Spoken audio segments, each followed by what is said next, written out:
Good morning बच्चों। आइए class start करते हैं। आज हम लोग 12th फिजिक्स के इलेक्ट्रोस्टैटिक्स चैप्टर में कूलम्ब्स लॉ डिस्कस करेंगे। ठीक है, तो कूलम्ब्स के बारे में हम लोग थोड़ा जान लेते हैं बच्चों। कूलम्ब्स का जो पूरा नाम था ना, वो था चार्ल्स एंगस्टीन डी कूलम्ब। क्या नाम था इसका पूरा नाम? Charles Augustin de Coulomb. ये एक फ्रेंच फिजिसिस्ट था बच्चों। ये एंगोलेमे में 1736 में इसका बर्न हुआ था, पैदा हुए थे। और फ्रांस की जो राजधानी है, कैपिटल है पेरिस। 1806 में इसकी डेथ हो गया था बच्चों। तो he was a great physicist. बहुत ही महान भौतिकी है, मतलब क्या बोलेंगे उसको, भौतिक शास्त्री है।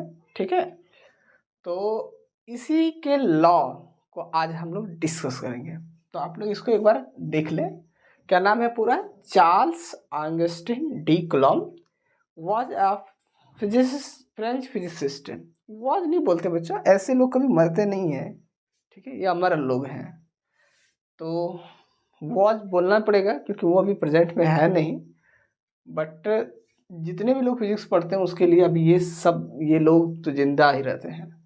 ठीक है, बेसिकली हम लोग समझेंगे 1736 में ये बॉर्न हुए थे एंगोलेमे नामक शहर में।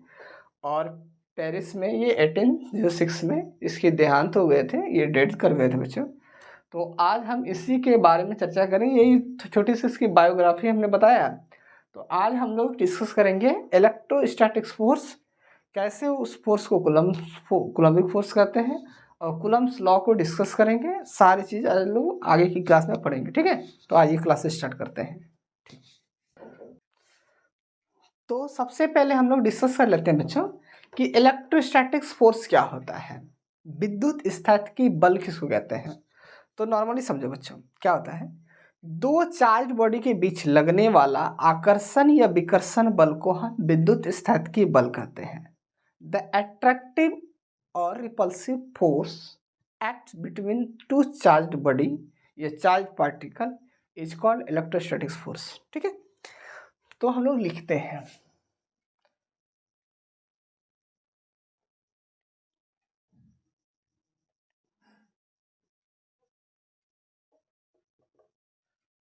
क्या होता है, the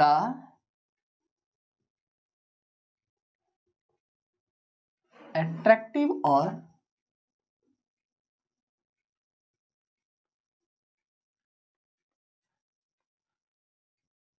act between two charged particles is called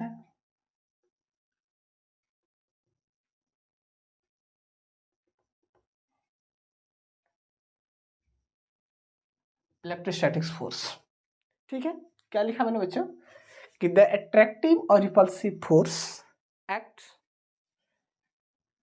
between two charged particle. दो चार्ज पार्टिकल, ये मैंने एक चार्ज पार्टिकल और ये मैंने दूसरा पार्टिकल लिया। इस पार्टिकल को हम ए से लिखते हैं, इसको मैंने बी से कर दिया। इन दोनों के बीच जो फोर्स लगेंगे बच्चों, उस फोर्स को हम इलेक्ट्रोस्टैटिक्स फोर्स के नाम से जानते हैं। अब अगर ये पॉजिटिव है और ये भी पॉजिटिव है, तो इन दोनों के बीच लगने वाला जो फोर्स होगा वह रिपल्सिव होगा, क्योंकि ये दोनों एक दूसरे को रिपेल करेंगे। दोनों क्या करेंगे, एक दूसरे को विकर्षित करेंगे। तो यहाँ पर क्या लगेंगे, रिपल्सिव फोर्स। बट अगर यदि ये निगेटिव रहता तो दोनों के बीच में क्या लगता है, अट्रैक्टिव फोर्स। ठीक है, इसीलिए मैंने लिखा है कि द अट्रैक्टिव और repulsive force acts between two charge particles is called electrostatics force. दो चार्ज पार्टिकल्स के बीच लगने वाला आकर्षण और विकर्षण बल को ही हम विद्युत स्थैतिक बल कहते हैं। That's all. This force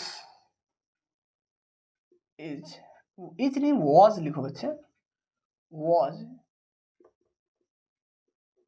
discovered by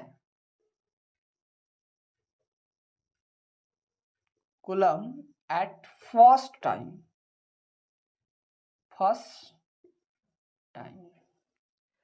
इस फोर्स का खोज सर्वप्रथम कूलम्ब साहब ने किया है, इसलिए लिखिए this force was discovered by Coulomb at first time, so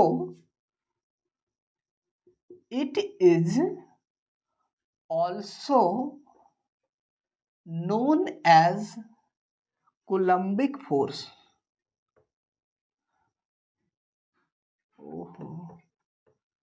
Coulombic force. मैंने क्या पढ़ा है बच्चों?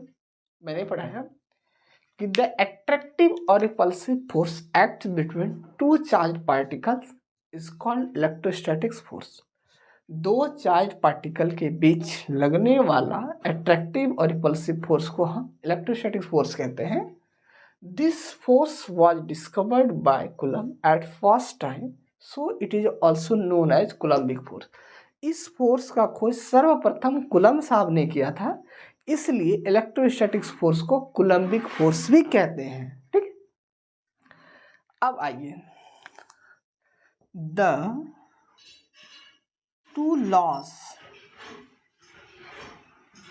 are given by Coulomb for this force, so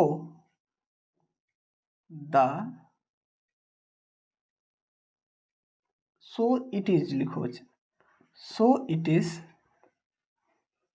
called Coulomb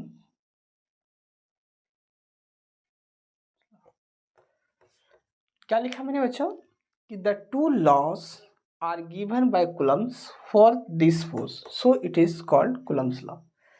इस फोर्स के लिए कूलम्ब साहब ने दो नियम दिए हैं, उसी नियम को हम कूलम्ब का नियम कहते हैं, और वही नियम आज हम लोग का मेन टॉपिक है, वही हम लोग आज पढ़ेंगे। ठीक है, तो एक बार इसको और आप अच्छे से देख लें, इसका स्क्रीनशॉट ले लें या फिर साथ से आप नोट्स बना लें, देख लेते हैं। सबसे पहले हम लोग को सीखना है इलेक्ट्रोस्टैटिक फोर्स क्या होता है। नॉर्मल हम क्या सीखेंगे कि दो चार्ज पार्टिकल हो, उसके बीच लगने वाला आकर्षण या विकर्षण बल को हम क्या कहते हैं, विद्युत स्थैतिकी बल। हिंदी में भी आप लोग लिख सकते हैं, मैंने बोल दिया। द अट्रैक्टिव और repulsive force acts between two charge particles is called electrostatic force. This force was discovered by Coulomb at first time, so it is also known as Coulombic force. इस फोर्स का electrostatic force का खोज सर्वप्रथम Coulomb साहब ने किया था, इसलिए इलेक्ट्रोस्टैटिक फोर्स को कूलम्बिक फोर्स भी कहते हैं। तो एग्जाम में आपको इलेक्ट्रोस्टैटिक फोर्स पूछे या कूलम्बिक फोर्स पूछे, आप एक ही चीज लिखेंगे। ठीक है, इस फोर्स के लिए यानी इलेक्ट्रोस्टैटिक फोर्स या कूलम्बिक फोर्स के लिए कूलम्ब साहब ने दो नियम दिए हैं, जिसे हम क्या कहते हैं, कूलम्ब का नियम कहते हैं या कूलम्ब्स का लॉ कहते हैं। तो वही लॉ को आज हम लोग बेसिकली पढ़ने वाले हैं। ठीक है बच्चों, चलो आइए स्टार्ट करते हैं। चलो, तो क्या पढ़ेंगे हम लोग आज?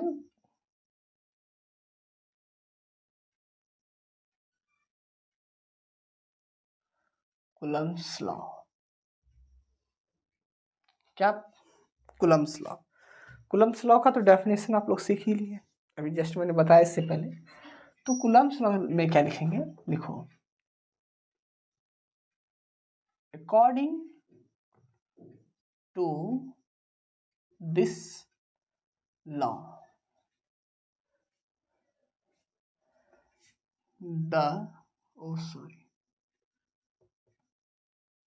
the force between two charge particle या body particles, और बॉडीज भी आप लिख सकते हैं बच्चों। बॉडी पहला इज डायरेक्टली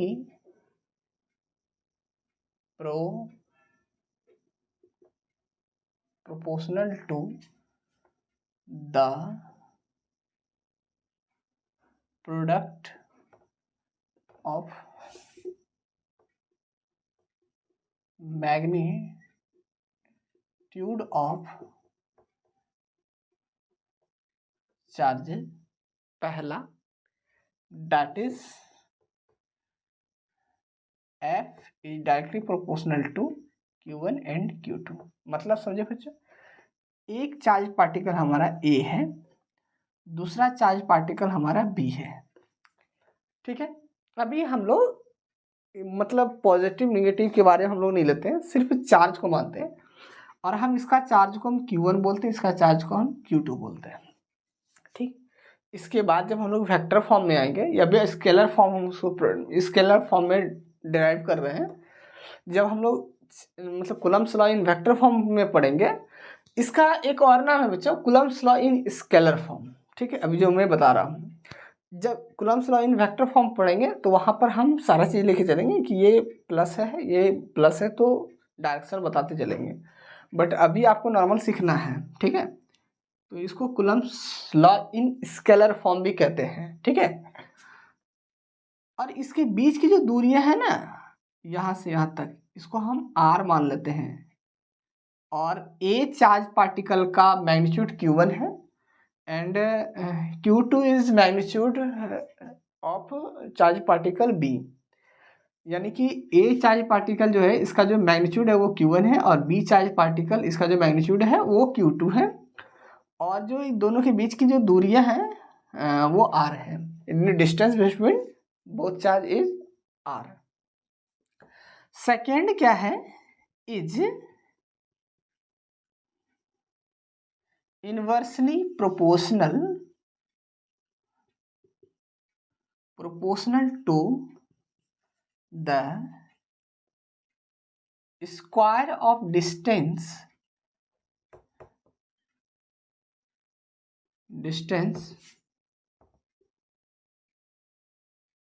between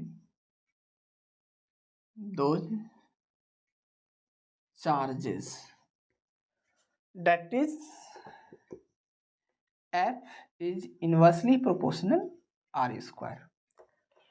यदि आप इनवर्सली प्रोपोर्शनल बोल रहे हैं तो आप सिर्फ R स्क्वायर बोलेंगे, डायरेक्टली प्रोपोर्शनल बोल रहे हैं तो 1/R स्क्वायर बोलेंगे। क्यों? क्योंकि आप देखिए बच्चों, इफ R, इसका इनवर्स क्या होगा 1/R, ठीक है, 1/R। तो अगर इनवर्सली प्रोपोर्शनल बोल रहे हैं तो सिर्फ R स्क्वायर बोलिए, अगर डायरेक्टली प्रोपोर्शनल बोल रहे हैं तो 1/R स्क्वायर बोलना है। तो हम लोग क्या पढ़ेंगे, क्या देखिए इन दोनों लॉ क्या कहता है। According to this law the force between two charge particles या body is directly proportional to the product of magnitude of charges. मतलब कि दोनों, इस नियम के अनुसार दोनों चार्जेस के बीच लगने वाला जो फोर्स होता है वो पहला दोनों चार्ज पार्टिकल के चार्ज के मैग्नीट्यूड के गुणनफल के समानुपाती होता है। चार्ज पार्टिकल का जो मैग्नीट्यूड है, जो परिमाण है, वो परिमाण के गुणनफल के समानुपाती होता है। अब इसका चार्ज पार्टिकल, इस चार्ज पार्टिकल का मैग्नीट्यूड कितना है Q1, इस चार्ज पार्टिकल का मैग्नीट्यूड कितना है बच्चों Q2। तो दोनों का प्रोडक्ट क्या होगा, गुणनफल क्या होगा Q1 इंटू Q2। तो इस नियम के अनुसार फोर्स जो होता है वो डायरेक्टली प्रोपोर्शनल होता है दोनों के गुणनफल के। तो F समानुपाती Q1 Q2 आ गया। तो इसको हम लोग इक्वेशन 1 ट्रीट कर लेंगे, ठीक है। दूसरा क्या कहता है, इज इनवर्सली, आपको हर बार यही से स्टार्ट करना है, इज इन, फिर से स्टार्ट करेंगे, क्या लिखेंगे, the force between two charge particle और body is inversely proportional to the square of distance between दो चार्जेस। ये जो दोनों चार्जेस हैं, दो चार्जेस, इसके लिए मैंने दोज का प्रयोग किया है, इन दोनों चार्ज के बीच का जो डिस्टेंस है उसके स्क्वायर के इनवर्सली प्रोपोर्शनल होता है जो फोर्स लगता है दोनों के बीच में। तो F समानुपाती 1/r² हो जाएगा, ऐसे बोलेंगे। तो F is inversely proportional to r², ये F directly proportional to r²। तो इसको हम इक्वेशन 2 ट्रीट कर लेंगे बच्चों। तो आप क्या लिखेंगे, from equation 1 and 2 we have, तो F एक इक्वेशन से ये और दूसरा इक्वेशन से ये, तो F is directly proportional to Q1 Q2 upon r²। तो यहाँ देखो क्या है, ये प्रोपोर्शनल टू है, तो इसे हम क्या करेंगे, इक्वल करेंगे। तो इक्वल करने के लिए क्या करना होगा, यहाँ पर कोई कांस्टेंट से मल्टीप्लाई करना होगा, तो वो कांस्टेंट हमारा k है। तो Q1 Q2 अपॉन r², तो ये हमारा यही है इलेक्ट्रोस्टैटिक्स फोर्स बच्चों। ठीक है, यही हमारा क्या है, इलेक्ट्रोस्टैटिक्स फोर्स। कोई दिक्कत यहाँ तक में, कोई प्रॉब्लम है तो आप लोग कमेंट करेंगे, यहाँ तक अगर समझ में नहीं आया तो। ठीक, तो हमारा यहाँ तक आ गया। अब इससे हम लोग आगे बढ़ते हैं। तो हम लोग यहाँ तक तो आ गए कि F is equal to K Q1 Q2 upon r²। Here या where K is proportional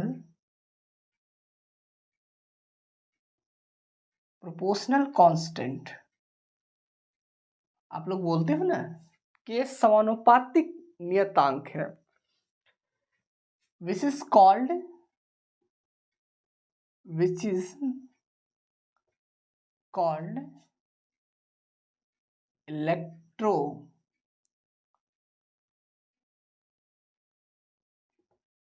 electrostatics force constant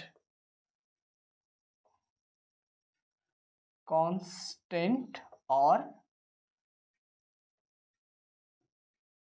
Coulombic constant. जहां के क्या है बच्चों, समानुपातिक नियतांक, प्रोपोर्शनल कांस्टेंट बोलते हैं इसको। इस प्रोपोर्शनल कांस्टेंट को हम लोग क्या कहते हैं, इलेक्ट्रोस्टैटिक्स फोर्स कांस्टेंट या कूलम्बिक कांस्टेंट। समझ में आ गया, इसको क्या कहते हैं, प्रोपोर्शनल कांस्टेंट है, जिसको क्या बोलते हैं, इलेक्ट्रोस्टैटिक्स फोर्स कांस्टेंट या फिर कूलम्बिक कांस्टेंट। तो अब हम लोग सीखते हैं, क्या सीखते हैं, तो कूलम्बिक कांस्टेंट या इलेक्ट्रोस्टैटिक फोर्स कांस्टेंट की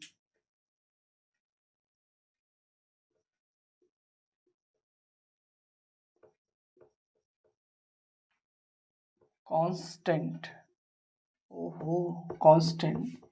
के इज इक्वल टू होता है 1/4 एप्सिलॉन।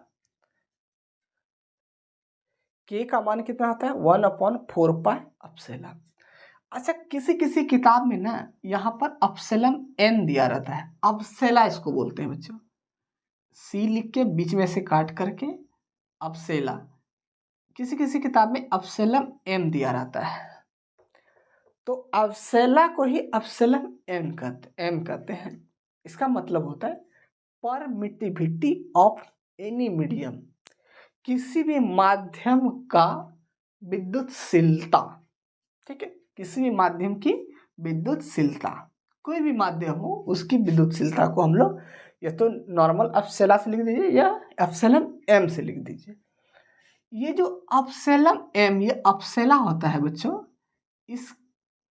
ये बराबर होता है epsilon not epsilon r, epsilon not epsilon r, ये होता है इसके इक्वल। तो हम यहाँ पर क्या लिख देंगे, k equal to 1/4 epsilon naught into epsilon r। तो जैसे मैंने कहा कि एप्सिलॉन को एप्सिलॉन m कहते हैं, मतलब परमिटिविटी ऑफ मीडियम लिख देता हूँ बच्चों, इधर मैं लिख देता हूँ इसको। ठीक है, आप लोग नोट डाउन कर लेंगे, परमिटिविटी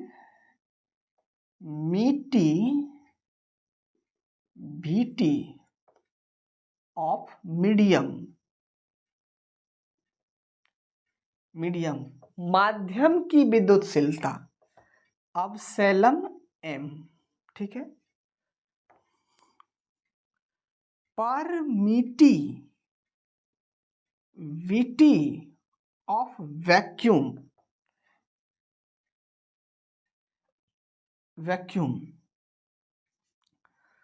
या इसी का दूसरा नाम है absolute permittivity.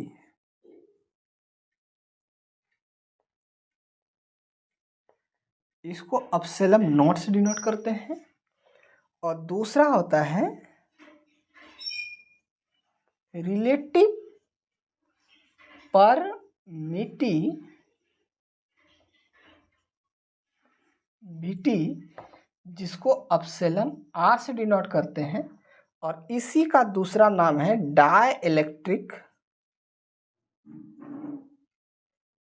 Constant. Dielectric constant मैंने एक बार करके फिर से मैं समझा देता हूं।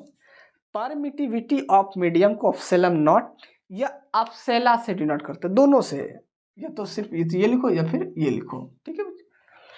परमिटिविटी ऑफ वैक्यूम या एब्सोल्यूट परमिटिविटी को हम लोग एप्सिलॉन नॉट से डिनोट करते हैं। जीरो नहीं बोलना है, एप्सिलॉन नॉट बोलते हैं इसको। रिलेटिव परमिटिविटी या डाइलेक्ट्रिक कांस्टेंट को हम लोग एप्सिलॉन आर से डिनोट करते हैं। तो हम पढ़ाएंगे अभी कि एब्सोल्यूट परमिटिविटी क्या है, रिलेटिव परमिटिविटी क्या है। जैसे आप लोग वहां पर रिलेटिव रिफ्रैक्टिव इंडेक्स पढ़ते होंगे, मैट्रिक्स में पढ़ करके आएंगे जब आप लोग वहाँ पर म्यू पढ़े होंगे। रिफ्रैक्टिव इंडेक्स जब आप लोग पढ़े होंगे तो वहाँ पर दो टाइप के रिफ्रैक्टिव इंडेक्स पढ़े होंगे आप लोग, एब्सोल्यूट और रिलेटिव। उसी तरह यहाँ पर भी आपको पढ़ना पड़ेगा एब्सोल्यूट और रिलेटिव। तो एब्सोल्यूट समझेंगे हम लोग, फिर रिलेटिव समझेंगे। तो अभी सिर्फ ये चीज़ आप मान के चलेंगे, ये कैसे आया मैं बताऊंगा अभी बच्चों, ठीक है। तो के एप्सिलॉन या एप्सिलॉन m या एप्सिलॉन बराबर क्या होता है, epsilon naught into epsilon R. तो आपको एक बात याद रखनी है कि चूंकि एप्सिलॉन नॉट क्या अभी मैंने बताया, परमिटिविटी ऑफ वैक्यूम, क्या बताया बच्चों, परमिटिविटी ऑफ वैक्यूम। इसका जो वैल्यू होता है ना, परमिटिविटी ऑफ वैक्यूम जो एप्सिलॉन नॉट होता है उसका वैल्यू होता है बच्चों 8.854 इंटू 10⁻⁻12, ठीक है, कूलम्ब का स्क्वायर पर न्यूटन मीटर का स्क्वायर। समझ में आया? ये एक वैल्यू होता है, इसको कूलम्ब साहब ने डिटरमाइन करके निकाला हुआ है बच्चों, ठीक है। आप भी पीएचडी करेंगे इस पे तो आप भी इसका वैल्यू निकाल सकते हैं। तो एप्सिलॉन नॉट की वैल्यू कितनी होती है, ये आपको फिलहाल याद रखने पड़ेंगे। तो आपको क्या करना है, के का वैल्यू फाइंड आउट करना है, के। तो आप क्या करेंगे, 1 अपॉन ये 4 पाई इंटू एप्सिलॉन नॉट का वैल्यू यहाँ से आप पुट कर दें 8.854 into 10⁻⁻12 into epsilon R, sorry बच्चों, एप्सिलॉन आर। तो अगर यदि आप सॉल्व इसे करेंगे 1 अपॉन 4 पाई की value 3.14 into 8.85 into 10⁻⁻12 into epsilon R. तो इस पूरे को अब यदि आप मल्टीप्लाई करेंगे बच्चों तो आप पाएंगे कि जो के की वैल्यू आएंगे वो 9 इंटू 10⁻9 अपॉन एप्सिलॉन आर आता है, ठीक है। मैंने क्या लिखा कि यदि आप इन पूरे को कैलकुलेट करेंगे तो वैल्यू आएगा 9 इंटू 10⁻9 अपॉन में एप्सिलॉन आर। ये तो आप कर ही सकते हैं, ये मल्टीप्लाई बाई ये मल्टीप्लाई बाई ये, इसको ऊपर लेके जाएंगे तो ये पॉजिटिव हो जाए, इतना से करके 1 को डिवाइड कर देना, ये आ जाएगा बच्चा। इतना तो कर ही सकते हो, ये भी नहीं होगा तो ये आप करके देख लेना, ठीक है। अब होता क्या है बच्चों, सीखो, ये जो एप्सिलॉन आर है ना, तो इन एयर, इन वैक्यूम बोलते हैं, वैक्यूम और एयर, एप्सिलॉन आर की जो वैल्यू होती है वो होती है 1।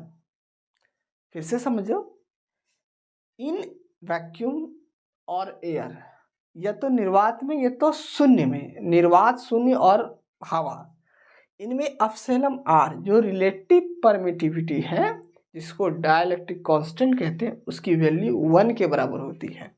1 नहीं होती है, 1 के बराबर होती है, अप्रोक्सीमेट बराबर होती है। सो के का इस स्थिति में के का वैल्यू किसके बराबर हो जाएगा, 9 इंटू 10⁹9, 9 इंटू 10⁹9। और यूनिट क्या होगा इसका, यूनिट क्या होगा, यहाँ से आप यूनिट निकाल सकते हैं ना, ये न्यूटन मीटर स्क्वायर पर कूलम स्क्वायर हो जाएगा, न्यूटन मीटर स्क्वायर पर कूलम स्क्वायर हो जाएगा। कैसे निकालेंगे आप इसको, यहाँ से के निकालना है तो कैसे हो जाएगा, के हो जाएगा F into R square upon Q1 Q2। F का न्यूटन होता है, आर डिस्टेंस है तो मीटर होगा, स्क्वायर है तो इस पर भी स्क्वायर लग जाएगा, चार्ज का कूलम, चार्ज का coulomb, coulomb coulomb coulomb square. तो के का यूनिट, के का वैल्यू हम कितना फाइंड आउट कर लिए, 9 इंटू 10⁹9 न्यूटन मीटर स्क्वायर पर कूलम स्क्वायर, ठीक है। तो यहाँ तक आप लोग उम्मीद है लिख लिए होंगे, आप लोग लिख लें बच्चे इतना।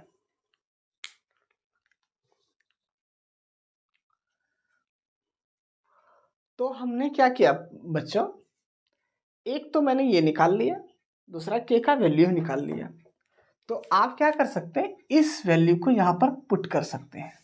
अच्छा, यहाँ पर एक वैल्यू और पुट कर सकते हैं, इस पे आप जो के का वैल्यू मैंने क्या क्या निकाला है वो आप निकालते चलिए। 1/4 एप्सिलॉन पहला निकाला, दूसरा क्या निकाला 1/4 एप्सिलॉन नॉट एप्सिलॉन आर। अरे के एप्सिलॉन का वैल्यू इतना होता है ना, तो मैंने ये निकाला। दूसरा, यदि इन एयर या वैक्यूम लेते हैं तो 1/4 एप्सिलॉन नॉट जाता है, कब, इन वैक्यूम और एयर, ठीक है। तो आप चाहें तो इस वैल्यू को यहाँ पर पुट कर सकते हैं, F 1/4 epsilon naught Q1 Q2 upon R square. But condition ये होगा इन वैक्यूम और एयर, इन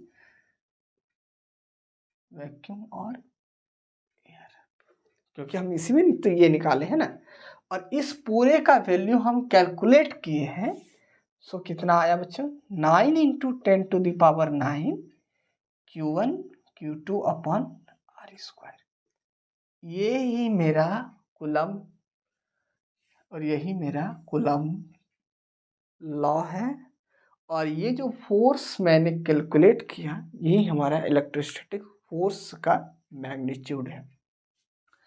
तो आपको क्वेश्चन पूछेंगे Coulomb's law, derive Coulomb's law, या फिर define electrostatics, define coulombic force, define electrostatic force, या define coulombic force and Coulomb's law derive, derivation of Coulomb's law पूछेंगे।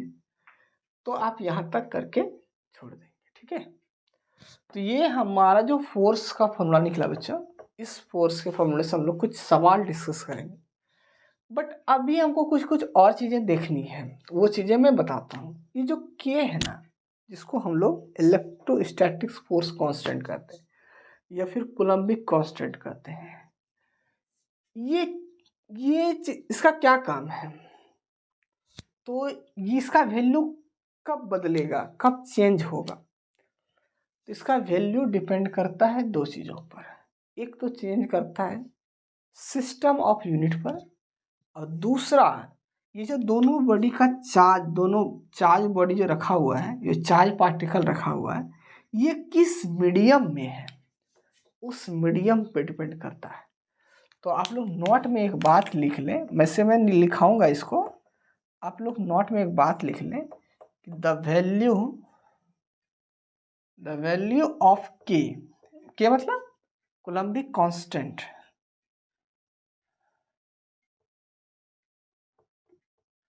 कोलम्बिक कांस्टेंट डिपेंड्स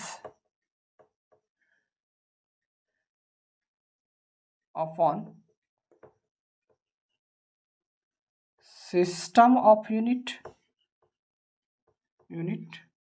एंड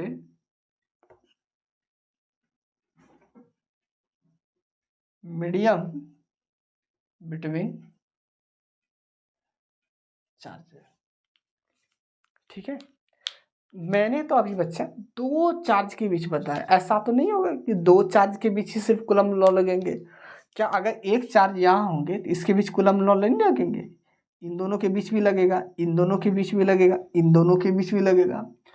पूरे ये इतने चार्ज हैं तो क्या सबके बीच लगेंगे? सबके बीच लगेंगे। वो सब फाइंड करके निकालूंगा। और लास्ट में n चार्ज पार्टिकल है तो n चार्ज पार्टिकल के बीच कैसे कूलम्ब्स लॉ कार्य करते हैं वो भी बताएंगे, और वो भी वेक्टर फॉर्म में बताएंगे। तो आप लोग बने रहेंगे मेरे यूट्यूब चैनल पे, ठीक है।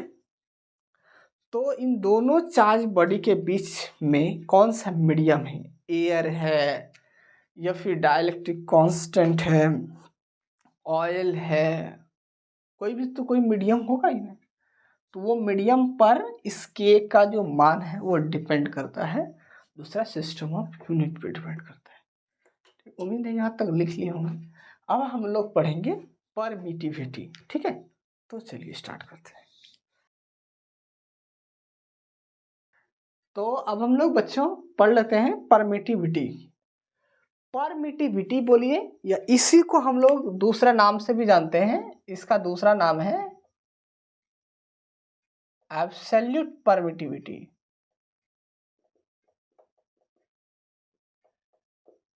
ठीक है, इसी का दूसरा नाम क्या है? Absolute permittivity. क्या लिखा हुआ है बच्चों कि the characteristic of a medium that's convey this how easily the medium electric field lines allow to pass through. मतलब ये क्या होता है कि कोई भी मीडियम की एक विशेषता है, कैरेक्टरिस्टिक है कि वह उस माध्यम से इलेक्ट्रिक फील्ड लाइंस को कितनी आसानी से गुजरने देती है। मान लेते हैं कि इसमें दो चार्ज पार्टिकल है, ये कोई मीडियम है बच्चों, ठीक है। इस मीडियम से इस दो चार्ज पार्टिकल के बीच कितनी मैग्नेटिक लाइंस फील्ड्स को पासेस होने देती है, ये डिपेंड करता है मैग्नेट परमिटिविटी, उसी पर जो डिपेंड, ये जो माध्यम होता है कितना जाने देगा इलेक्ट्रिक फील्ड लाइंस को, वो डिपेंड करता है परमिटिविटी पर, ठीक है। इसी को हम लोग क्या कहते हैं, अच्छा इसको हिंदी में बोलते हैं निरपेक्ष विद्युतशीलता।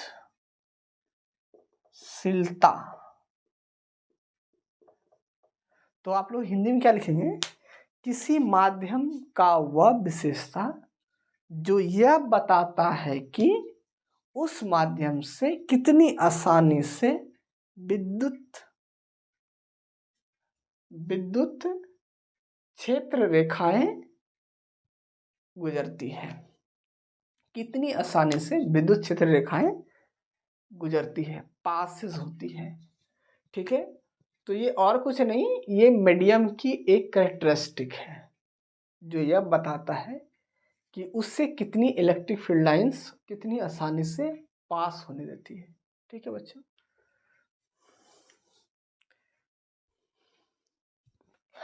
इसको हम किसी डिनोट करते हैं नॉर्मली एप्सिलॉन से, ठीक है।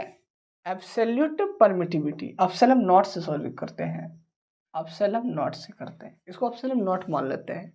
मीडियम ऐसे एप्सिलॉन नॉट तुमको नहीं बोलना चाहिए, और इसको एब्सोल्यूट परमिटिविटी भी नहीं बोलना चाहिए। एप्सिलॉन नॉट को हम एब्सोल्यूट परमिटिविटी बोलते हैं बच्चों। ये नॉर्मल जनरल केस में हो गया, ये क्या हो गया आपका जनरल केस में। एब्सोल्यूट मतलब यहाँ पर मीडियम ना लिख करके वैक्यूम लिख दें, वैक्यूम, तो फिर एप्सिलॉन नॉट हो जाएगा बच्चा। ठीक है, अब हम लोग पढ़ लेते हैं relative permittivity.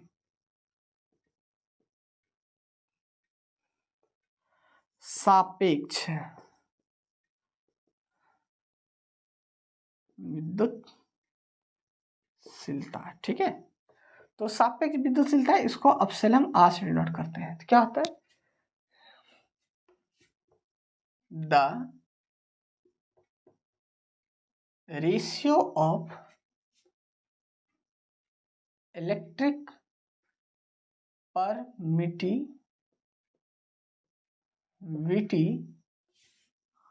Of medium epsilon M या एप्सिलॉन, खाली बोलिए जो भी बोलना है, एप्सिलॉन में बोल देता हूँ, and permittivity of vacuum is called relay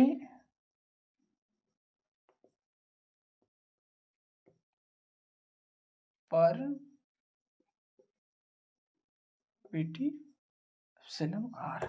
that is epsilon R क्या हो, रेशियो है। एप्सिलॉन आर क्या बच्चा, रेशियो है। रेशियो मतलब अनुपात। अनुपात कैसे लिखते हैं, A/B को। तो एप्सिलॉन आर जो है ना, ये और कुछ नहीं है। ठीक है, क्या है ये, परमिटिविटी ऑफ मीडियम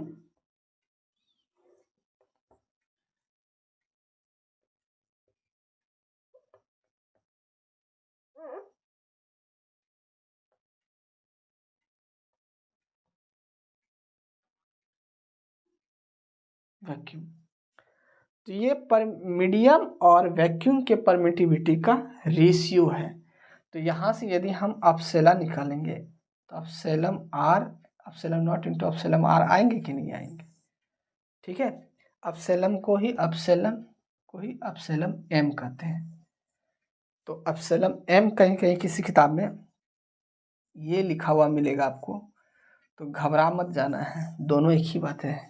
ठीक है बच्चा, तो उम्मीद है आप लोग मेरे लेक्चर मैंने जो दिया वो आप समझे होंगे, और जो आप ना समझे हो वो आप मुझे कमेंट करें, मैं कोशिश करूँगा उसे बताने की। ठीक है बच्चा, बाय।